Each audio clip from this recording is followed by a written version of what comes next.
And now our final inductee to the class of 2005. This small-town Oregon player became good enough to play at the top when it really counted. He started under the bright lights, but he never forgot where he came from.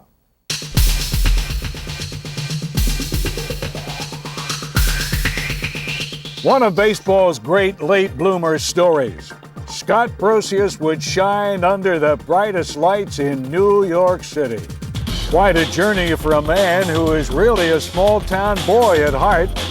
Brosius wasn't necessarily the best player at Rex Putnam High School, or for that matter at Linfield College. He had never attended a major league game until he signed his first professional contract. Even when he made the bigs with the Oakland A's in 1991, Brosius labored in obscurity, known more for his defense than his bat. It was the trade that brought Brosius to the Yankees prior to the 1998 season that changed Scott's outlook for the better. Slowly to third, charging is Brosius, bare hand, fires, got him! Oh, what a play! In his first year in the Big Apple, Scott raised his batting average 100 points. He made his first All-Star appearance and then led the Yankees to a World Series sweep of the Padres. Brosius fields, rolls across, in time, ball game over. In that series, Brosius became a household name, hitting .471 in the series and belting a couple of big home runs. Swung on a drill deep to left field. Going back is Vaughn. Still back, on the track, at the wall, looking up. See ya! A home run for Scott Brosius, who is having a blistering World Series. 1999 brought Scott his first Gold Glove at third base. Brosius to his feet. Oh, what a play by Brosius! And another World Series ring. Now it's up to Brosius for New York. Brosius made headlines in the October Classic again with his clutch home run in that emotional 2001 series against the Diamondbacks. And to left field, do you believe it? Goodbye home run! I don't believe it! A two-out, game-time two-run home run by Scott Brosius. Probably the most unbelievable feat in World Series history. The final tally, 11 seasons, a .257 career average, 141 home runs, 4 World Series, 3 rings. But it did not end with retirement. Brosius is a dedicated father, fundraiser, and member of the Linfield College baseball staff. Scott Brosius, a big league guy who now calls McMinnville home. All right, you heard it. Here's Scott Brosius right here. Yes, sir. My guy.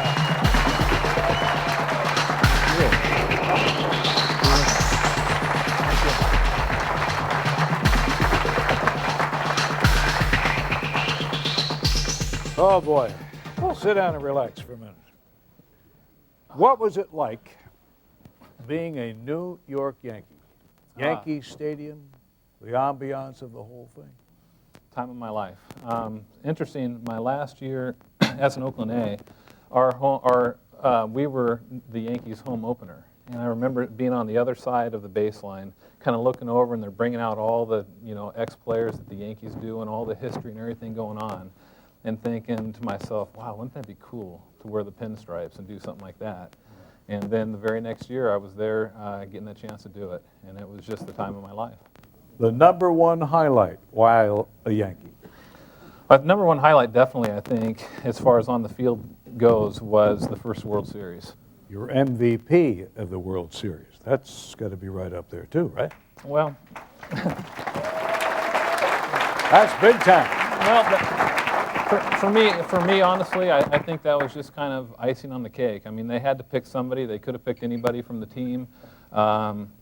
We had just a lineup full of great players. And the thing that I remember most about that year was we weren't necessarily the most talented team, but we were the best team out there. We had a group of 25 guys that were all committed to winning, that were all committed to putting personal goals aside.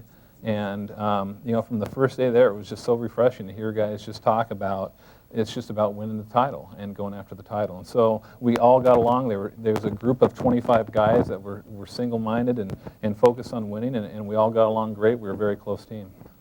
All right, we've talked about the Yankees, and you arrived there, MVP, and all the rest of the story.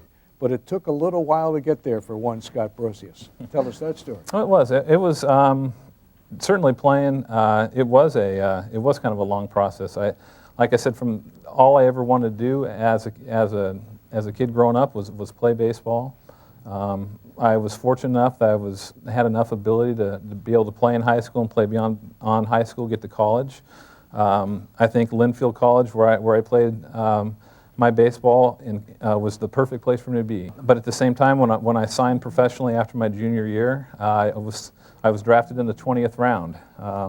That's not where they give you the big bucks. I was 6'1" and 185 pounds. I was a skinny kid that was just looking for the opportunity to play. And so it was, for me, it was just never letting go of a dream. I wanted to play. I had to kind of really battle and work my way through the minor leagues. And when I got to the big leagues, success didn't really come right away, and it wasn't easy. But I loved doing it, and it was looking back on it, I wouldn't trade a minute of it.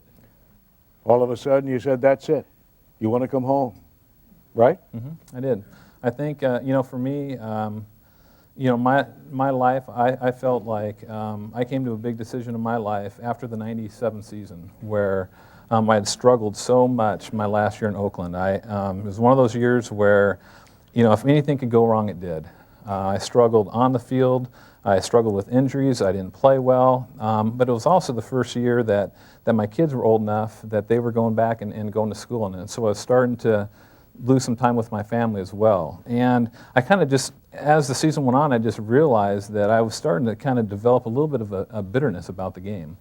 And as I came home, I remember talking to Jennifer, my wife, and saying, this year was so miserable that I can't go through another year like this. That I either got to change my attitude, my approach to the game, or I got to stop playing. And it's interesting because it was the first year that I really had a good contract, and it just shows that money has absolutely nothing to do with the happiness that you have or the joy you have in what you do. And so, for me as a Christian man, I realized that that was the one thing in my life that I'd always really kind of grabbed onto. That was, baseball. It was me out there on the field. It was me that having to face Roger Clemens or whoever.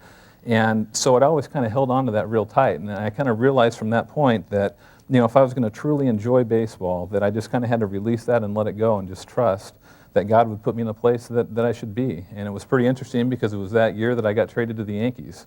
And before that, it was honestly the last place that I would ever chosen to play. I hated going there as a visitor. I didn't enjoy the ballpark as a visitor. I remember at one point in the game, I remember thinking to myself, I'll never take my family to this ballpark. And, I just had to laugh when I got traded there because it was like, I think something special is supposed to happen. And it did. Yeah. It did. And now you're working with the Linfield baseball program. Yeah, I am. I think that, as I finish playing, I think at heart, I think I'm a teacher and I'm a coach, and that's the things that I enjoy doing. And so I help out at the college, love it there, and I also kind of dabble in some other coaching things as well. I coach my oldest daughter Allison and her junior high basketball team, and also coach Megan and David in their baseball teams during the summer. So I'm able to kind of jump into my kids' life and be a part of that as well. Well, welcome home. Stand up there, young fella. On behalf of all of us, for your accomplishments in life and in sports, you are an official member of the State of Oregon Sports Hall of Fame. Pretty amazing. Thank you.